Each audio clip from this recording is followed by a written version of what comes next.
नमस्कार दोस्तों, आप सभी का हमारे चैनल में बहुत बहुत स्वागत है। दोस्तों, भाद्रपद महीने यानी कि भादो महीने में श्री कृष्ण जन्माष्टमी के दूसरे दिन यानी कि भादो महीने के कृष्ण पक्ष की नवमी को गोगा नवमी के रूप में मनाते हैं। गोगा जी यानी कि गुग्गा जी राजस्थान के लोक देवता हैं, जिन्हें जाहरवीर गोगा जी या नीले घोड़े वाले बाबा के नाम से भी जाना जाता है। ये गुरु गोरखनाथ के परम शिष्य थे। इस दिन श्री जाहरवीर गोगा जी का जन्मोत्सव बड़े ही हर्षोल्लास के साथ मनाया जाता है।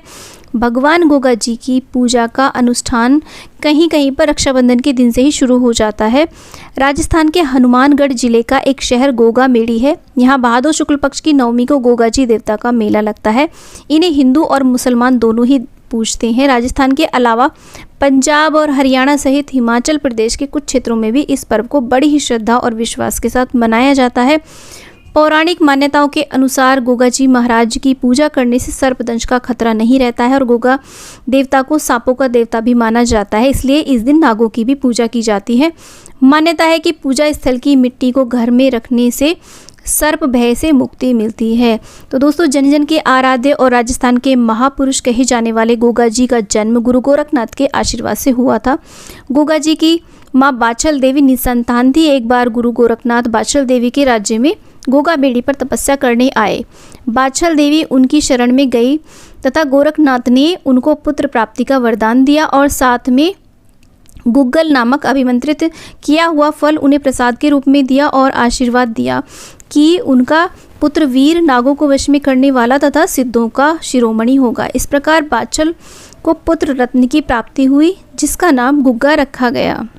दोस्तों, नवमी के दिन स्नान करके गोगा जी की मूर्ति या तस्वीर घर पर ला करके या फिर दीवार पर उनका चित्र बना करके पूजा करें। दीवार पर लकड़ी के कोयले को कच्चे दूध में भिगो करके नागों की आकृतियाँ भी बनाई जाती हैं। नील से बाबा के घोड़े की भी तस्वीर बनाई जाती है। कहीं कहीं पर मिट्टी के घोड़े की भी पूजा की जाती है। इस प्रकार से धूप, दीप, रोली, चावल, अक्षत, पुष्प, गंगाजल आदि से बाबा की पूजा करनी चाहिए और इस दिन अग्यारी अवश्य रूप से करनी चाहिए। जो भी भोग सामग्री हो वो इस अग्यारी के ऊपर यानी कि छोटे से हवन के ऊपर अर्पित करनी चाहिए, जिसका सीधा भोग बाबा को लगता है।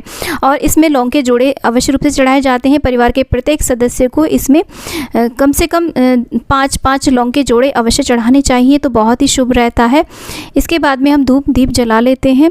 तो यहाँ पर देखिए, मैंने तस्वीर रखी है, पुष्प माला अर्पित कर दी है, जल का एक लोटा भर के रखा है और इस दिन नारियल का भोग अवश्य रूप से लगाना चाहिए बाबा को। और हमारे यहाँ पर अठावड़ी चढ़ती है और खीर का भोग लगाया जाता है। कहीं कहीं पर मीठे पूड़े, गुलगुले आदि बनाए जाते हैं। हलवा, पूड़ी, जो भी आपके यहाँ पर बनाया जाता हो वो बाबा को आप भोग लगाएं। फलों का भोग लगा सकते हैं, पंचमेवा का भोग लगा सकते हैं, मिश्री का भोग लगा सकते हैं। जैसा भी आपके यहाँ परंपरा हो आप वैसा भोग लगाएं। हमारे यहाँ पर 8 पूड़ियाँ बनाई जाती हैं देसी घी में और खीर का ये ही बाबा को भोग लगाया जाता है। तो देखिए, मैंने हवन के अंदर नारियल और घी की आहुतियाँ दे दी हैं। सामग्री की आहुतियाँ दे देंगे हम, और जो हमने अठावड़ी बनाई है उसमें से थोड़ा थोड़ा सा टुकड़ा तोड़ करके हम हवन में अर्पित कर देंगे। लौंग के जोड़े भी चढ़ा देंगे, कपूर आदि भी अर्पित कर देंगे।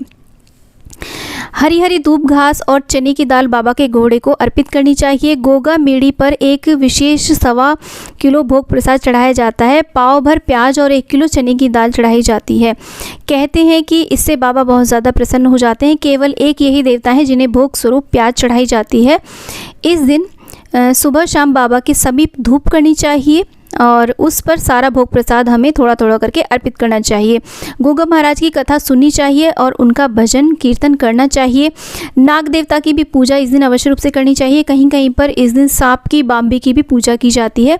रक्षाबंधन पर बांधी गई राखियाँ इस दिन खोल करके गोगा जी के चरणों में चढ़ा दी जाती हैं। साथ ही साथ बाबा को रक्षा सूत्र और राखियाँ भी बांधी जाती हैं ताकि बाबा हमारी और हमारे परिवार की एवं हमारे बच्चों की रक्षा करें।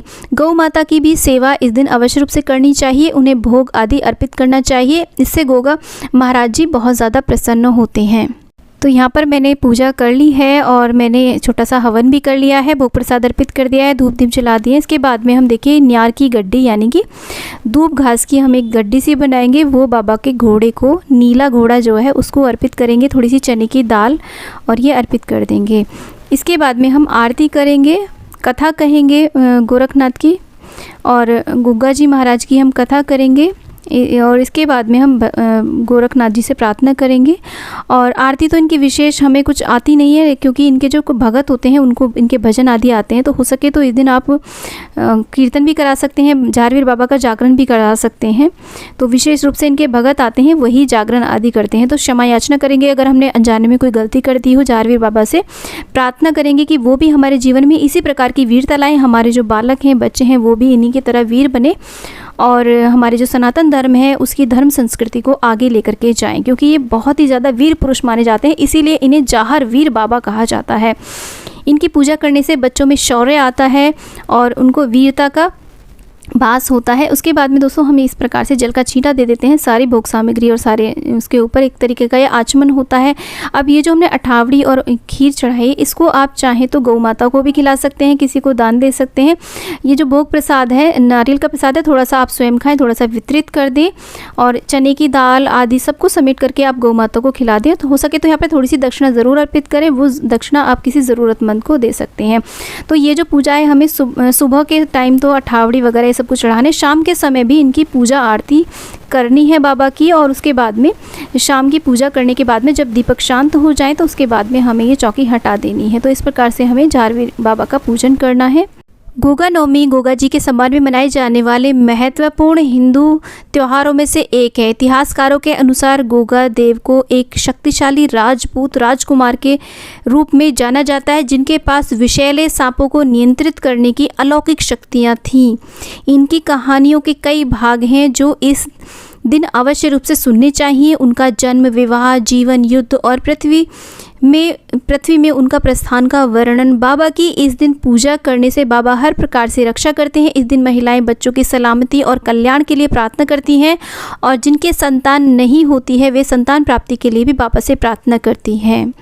दोस्तों, गोगा जी महाराज को प्याज क्यों चढ़ाई जाती है, इसके पीछे कारण बताया जाता है कि 1000 साल पहले हनुमानगढ़ गोगा जी के मेड़ी के पास में गुग्गा जी और आक्रमणकारी मोहम्मद गजनबी के बीच में युद्ध हुआ। तब गोगा जी ने विभिन्न स्थानों से सेनाएं बुलवाई थी। लड़ाई के लिए आने वाले सैनिक रसद के रूप में, यानी कि खाने पीने की सामग्री के रूप में प्याज और दाल और खाने की सामग्री साथ लेकर के आए। वो ऐसा खाना लेकर के आए जो ज़्यादा दिनों तक ख़राब ना हो, आगे तक चल जाए। और जब मोहम्मद गजनबी मैदान छोड़ करके भागने लगा तो उसकी सेना भी साथ में भाग गई। तब गुग्गा जी युद्ध जीत गए और जब ये बुलवाई गई सेना वापस जाने लगी तो वो नरसिंह कुंड में उनको थापा दे करके विदा किया गया। तब उन्होंने अपनी प्याज और दाल वहीं मंदिर में रख दी। तो तभी से गुग्गा जी के मंदिर में दाल और प्याज का भोग लगता है। इसके पीछे एक साइंटिफिक रीज़न भी ये माना जाता है कि राजस्थान का जो क्षेत्र है वो थोड़ा गर्मी के लिए और लू के लिए बहुत ही ज़्यादा मुश्किल समय होता है। तो गर्मी और लू से बचाने के लिए प्याज का ज़्यादा से ज़्यादा सेवन करना चाहिए। तो इसलिए भी प्याज को वहाँ एज अ भोग प्रसाद के रूप में भी वितरित किया जाता है, इसीलिए वहाँ पर प्याज चढ़ाई जाती है। तो दोस्तों, ये मैंने कुछ महत्वपूर्ण जानकारियाँ झारवीर बाबा के बारे में दी है। तो आशा करती हूँ जानकारी आपको अच्छी लगी होगी। अच्छी लगी तो लाइक करें, चैनल को सब्सक्राइब करें और वीडियो को ज़्यादा से ज़्यादा शेयर करें। और ऐसे वीर शिरोमणि का पूजन आप इस दिन अवश्य रूप से करें। अगर आप नहीं करते आए हैं तो अभी से इसका पूजन प्रारंभ कर दें। दोस्तों, गुग्गा जी महाराज के गुरु गोरखनाथ का भी इस दिन पूजन करना चाहिए, उनका भी ध्यान करना चाहिए। अब ये जो पूजन है मैंने तस्वीर का पूजन किया है। आप ये तस्वीर अगर आपके पास नहीं भी है तो इंटरनेट से आप प्रिंट आउट निकाल करके पूजन कर सकते हैं और अपने मोबाइल में इनके भजन चला सकते हैं। बहुत ही प्यारे प्यारे भजन होते हैं। इसका एक पुराना ट्रेडिशनल तरीका भी होता है जिसमें दीवार पर आकृतियाँ बनाई जाती हैं। हो सका तो आगे आने वाली वीडियोज़ में मैं आपके साथ वो ट्रेडिशनल तरीका भी शेयर करने की कोशिश करूँगी। आज के लिए इतना ही दोस्तों। जय बागड़ वाले बाबा की जय, जय झारवीर बाबा।